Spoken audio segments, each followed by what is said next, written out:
Halo, selamat siang. Pada kali ini kita akan membahas tentang perjuangan menuju kemerdekaan bangsa Indonesia. Bangsa Indonesia sebelum menjadi seperti sekarang ini, ternyata bangsa Indonesia pernah mengalami masa penjajahan. Dahulu kala, bangsa-bangsa yang datang menjajah bangsa Indonesia ternyata ada yang berasal dari benua Eropa, bahkan ada yang berasal dari benua Asia tersendiri. Bangsa-bangsa yang berasal dari benua Eropa yang datang menjajah Indonesia yaitu ada 4.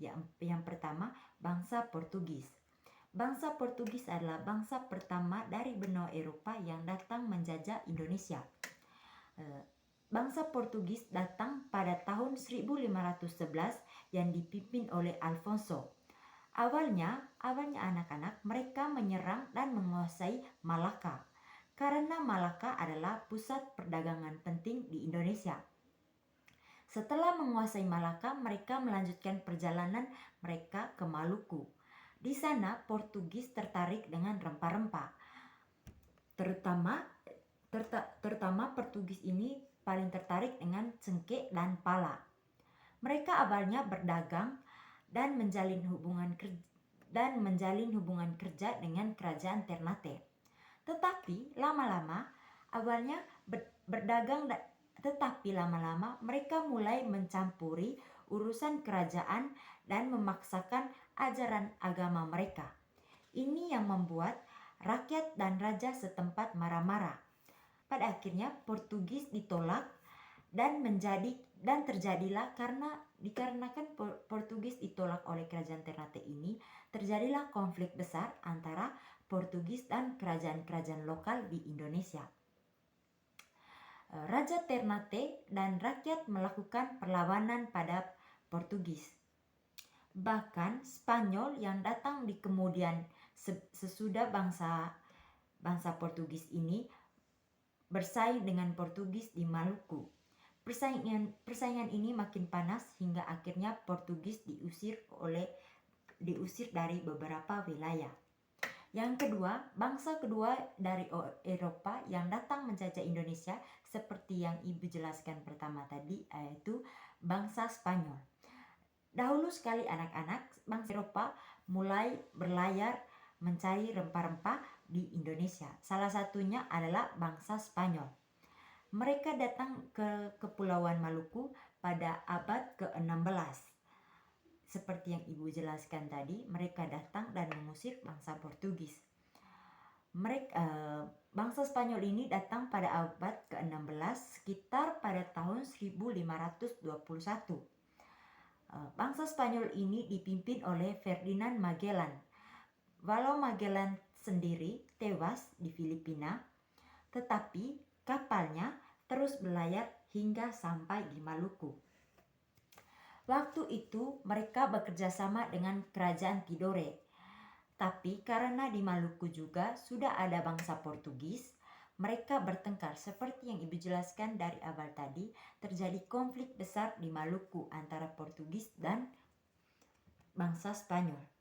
Karena itu Spanyol akhirnya mundur dan pergi dari Indonesia.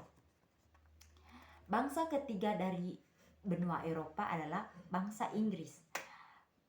Bangsa Inggris datang pada awal 1600-an. Mereka membentuk perusahaan dagang bernama AEC atau East India Company. Mereka sempat mendirikan pos dagang di Banten dan di Ambon. Tetapi anak-anak Inggris ini tidak bertahan lama. Mereka kalah saing dengan Belanda dan akhirnya mereka meninggalkan Indonesia. Tetapi anak-anak, pada tahun 1811 saat Belanda dikuasai oleh Prancis, Inggris sempat menguasai Indonesia lagi selama beberapa tahun di bawah pimpinan Thomas Stamford Raffles. Waktu Inggris berkuasa, Raffles melakukan hal-hal baik seperti membuat buku tentang Indonesia, membagi wilayah menjadi karesidenan. Tapi tetap saja niatnya bukan untuk membebaskan, melainkan menjajah. Yang keempat, bangsa yang datang ke Indonesia atau bangsa terakhir dari benua Eropa yang datang ke Indonesia adalah bangsa Belanda. Nah, bangsa yang paling lama menjajah Indonesia adalah bangsa Belanda ini, anak-anak.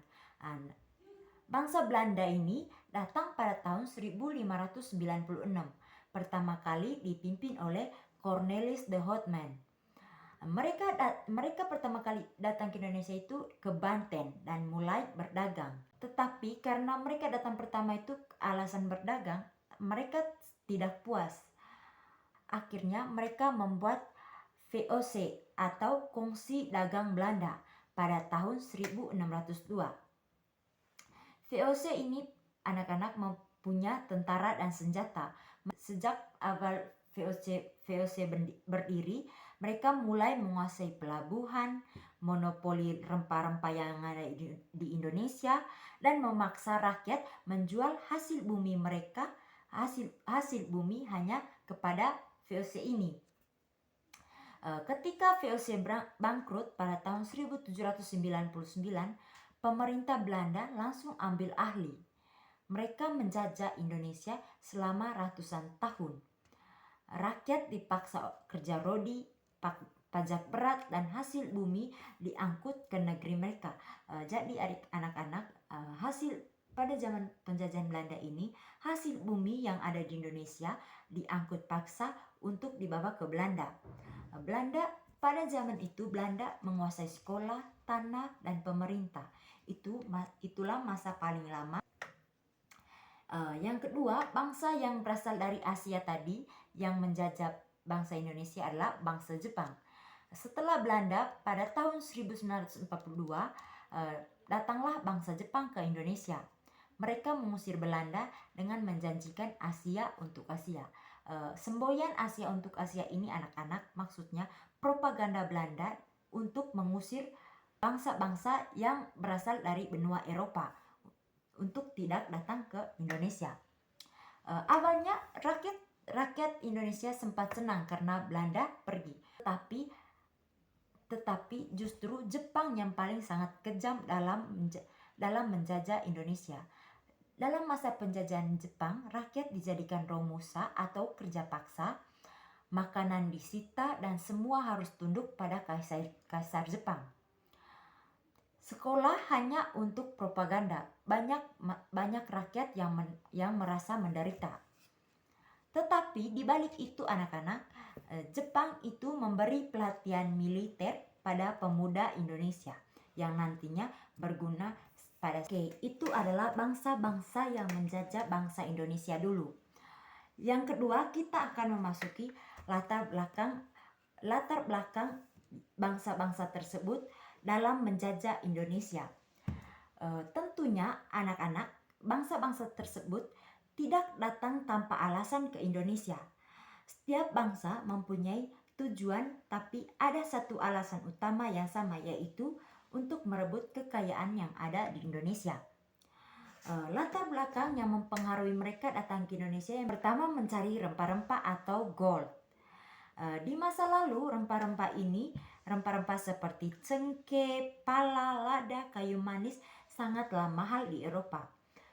Satu kantong lada bisa setara dengan emas. Orang Eropa menyebut Indonesia sebagai kepulauan rempah-rempah. Mereka ingin langsung mendapatkan rempah dari sumbernya tanpa lewat pedagang Arab dan India yang membuat harga semakin mahal. Yang kedua, mencari kekayaan dan keuntungan dagang atau gold. Mereka ingin menguasai perdagangan di Asia Tenggara.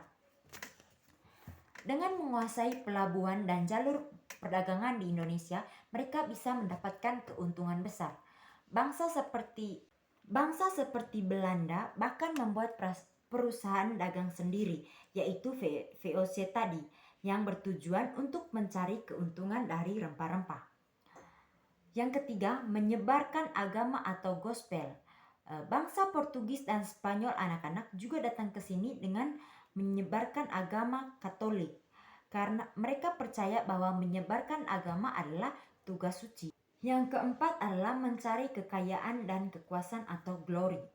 Bangsa Eropa ini memperluas kekuasaan dan menjadikan negerinya menjadi terkenal. Semakin banyak wilayah yang mereka kuasai, semakin tinggi nama negara mereka di mata dunia. Yang kelima adalah politik penjajahan dan persaingan antar bangsa. Yang keenam, anak-anak, yaitu keinginan mereka untuk menguasai tanah serta rakyat Indonesia. Oke, anak-anak, itu tadi adalah latar belakang yang mempengaruhi bangsa-bangsa asing yang menjajah Indonesia. Tentunya anak-anak, karena ada latar belakang dari masa penjajahan itu, tentunya ada dampak dari penjajahan tersendiri. Yang pertama, kita akan membahas tentang dampak sosialnya. Dampak yang bermunculan dari masa penjajahan itu yaitu yang pertama, dampak sosial budaya. Dampak sosial budaya ini yang pertama yang terjadi adalah perubahan struktur sosial. Penjajahan mengubah sistem pelapisan sosial, muncullah kelompok elit terdidik yang mendapat pendidikan di barat. Sementara sebagian besar masyarakat Indonesia atau masyarakat pribumi kita tetap berada dalam kondisi sosial yang sangat rendah. Tapi juga pembentukan status sosial berdasarkan ras dan kedudukan dalam pemerintahan kolonial. Dalam dampak sosial ini yang kedua itu alkulturasi budaya. Anak-anak, perlu diketahui dalam alkulturasi budaya ini terjadi percampuran budaya antara penjajah dan masyarakat lokal. Hal ini terlihat dalam bahasa kita sehari-hari, yaitu banyak kata serapan dari bahasa asing. Seni mulai dari musik, tari, arsitektur, dan gaya hidup pribumi. Namun, alkulturasi ini seringkali tidak seimbang dan dapat menggerus nilai-nilai budaya asli. Yang kedua, pendidikan. Dalam pendidikan ini, para penjajah mengenal sistem pendidikan modern, munculnya golongan terpelajar. Habis itu ada diskriminasi pendidikan. Diskriminasi pendidikan ini maksudnya anak-anak, akses terhadap pendidikan berkualitas sangatlah terbatas bagi masyarakat pribumi. Sistem pendidikan kolonial ini seringkali diskriminatif dan tidak merata, atau tidak semua masyarakat mendapatkan pendidikan. Dan yang terakhir dampak dalam pendidikan ini yaitu perkembangan bahasa nasional. Oke, yang ketiga, dampak ekonomi. Dalam dampak ekonomi ini anak-anak, yang terjadi yaitu eksploitasi sumber daya alam, habis itu ada monopoli perdagangan tadi, habis itu perubahan struktur ekonomi, pembangunan infrastruktur, dan pengenalan sistem uang dan perbankan modern. Maksud dari pengenalan sistem uang dan perbankan modern ini anak-anak, sistem keuangan modern diperkenalkan meskipun seringkali dengan tujuan untuk mempermudah eksploitasi ekonomi. Dan yang terakhir, dampak dari penjajahan tersebut adalah dampak nasionalisme. Dari dampak nasionalisme ini ada penindasan dan diskriminasi memicu perlawanan. Dalam dampak ini, pengalaman penindasan, eksploitasi dan diskriminasi oleh penjajah menumbuhkan kesadaran pada masyarakat pribumi akan persatuan dan keinginan untuk merdeka. Yang keempat, kita akan belajar tentang perjuangan kita melawan penjajah atau perjuangan nenek moyang kita melawan para penjajah. Yang pertama, anak-anak, dalam perjuangan melawan penjajah dulu, nenek moyang kita ada yang pertama yaitu perlawanan fisik. Dalam perlawanan fisik ini dilakukan secara langsung melalui peperangan. Peperangan yang pertama adalah perlawanan Sultan Hasanuddin. Perlawanan Sultan Hasanuddin ini terjadi di Makassar. Perlawanan Sultan Hasanuddin ini terjadi di Makassar dengan melawan Belanda atau VOC. Perlawanan ini terjadi pada abad ke-17 karena Belanda ingin memonopoli perdagangan di wilayah Indonesia Timur. Yang kedua, perang Diponegoro. Perang Diponegoro ini anak-anak terjadi pada tahun 1825 sampai 1830, dipimpin oleh Pangeran Diponegoro sendiri di Jogja. Perang ini terjadi di Jogja sebagai bentuk penolakan terhadap campur tangan Belanda dalam pemerintah dan tanah adat di Jogja. Yang ketiga, Perang Aceh. Perang Aceh terjadi pada tahun 1873 sampai 1904. Rakyat Aceh pada peperangan ini dibawa pimpinan oleh Sultan Iskandar Muda, dan kemudian tokoh seperti bukan hanya Sultan Iskandar Muda, tetapi peperangan ini juga muncul tokoh-tokoh besar seperti Cutnyak Dien, Teuku Umar yang berjuang melawan kolonial Belanda. Yang keempat anak-anak, Perang Pattimura yang terjadi pada tahun 1817. Perang Pattimura ini dipimpin oleh Thomas Matulesi atau Kapten Pattimura. Perang Pattimura ini terjadi di Maluku. Perang ini melawan monopoli perdagangan dan penindasan Belanda. Yang terakhir adalah Perang Banjar pada tahun 1859 dan 1863. Pada Perang Banjar ini, perang ini dipimpin oleh Pangeran Antasari di Kalimantan Selatan. Perang ini dalam rangka melawan dominasi Belanda atas wilayah Kesultanan Banjar. Dan yang kedua dalam perlawanan melawan penjajah itu anak-anak, perlawanan dalam bentuk organisasi. Ternyata dalam melawan penjajahan juga anak-anak ada perlawanan dalam bentuk organisasi, ternyata bukan hanya dalam bentuk perang. Dalam bentuk organisasi ini pada memasuki abad ke-20, perjuangan melawan penjajah mulai bergeser ke arah perjuangan dan fisik. Karena sebelum abad ke-20 perjuangan itu dilakukan dengan melakukan peperangan seperti perang Pattimura tadi. Memasuki abad ke-20 perjuangan melawan penjajahan ini bergeser ke arah perjuangan non fisik dan lebih terorganisasi. Melalui pembentukan organisasi pergerakan nasional, perjuangan ini lebih fokus pada pendidikan, politik, dan kesadaran nasional. Organisasi yang dibentuk pada abad ke-20 ini anak-anak, yang pertama organisasi Budi Utomo yang dibentuk pada tahun 1908. Organisasi Budi Utomo ini adalah organisasi modern pertama yang dibentuk, dan organisasi ini fokus pada pendidikan dan kebudayaan untuk kaum priai Jawa. Yang kedua, organisasi Sarekat Islam yang didirikan pada tahun 1912. Awalnya organisasi ini adalah organisasi dagang, lalu berkembang menjadi organisasi gerakan politik menentang ketidakadilan kolonial. Yang ketiga, organisasi Indische Partij yang didirikan pada tahun 1912 juga, didirikan oleh Douwes Dekker. Yang keempat, Perhimpunan Indonesia.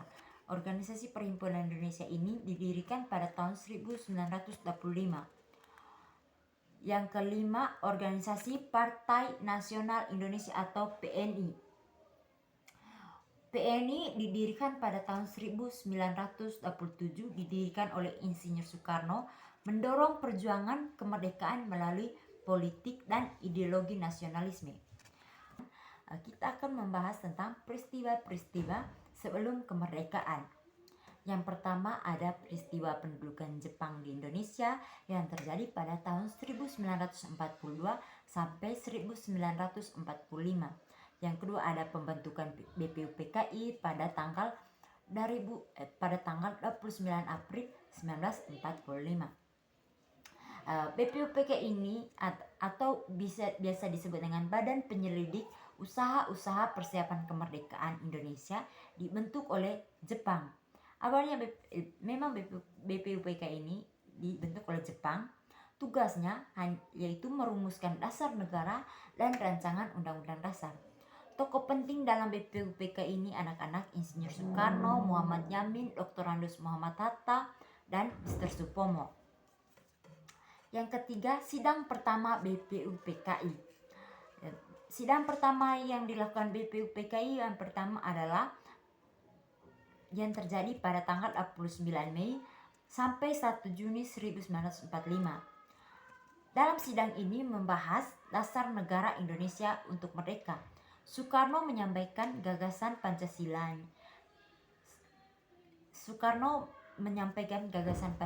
Pada 1 Juni 1945 atau biasa kita sebut sekarang yaitu Hari Pancasila.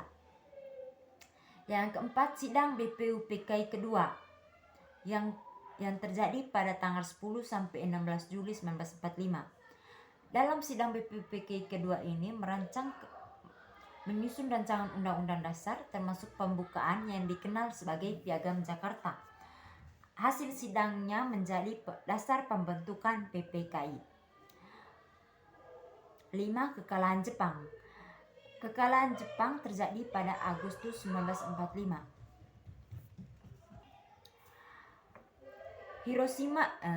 Kekalahan Jepang awalnya terjadi karena Hiroshima dan Nagasaki dibom pada tanggal 6 dan 9 Agustus.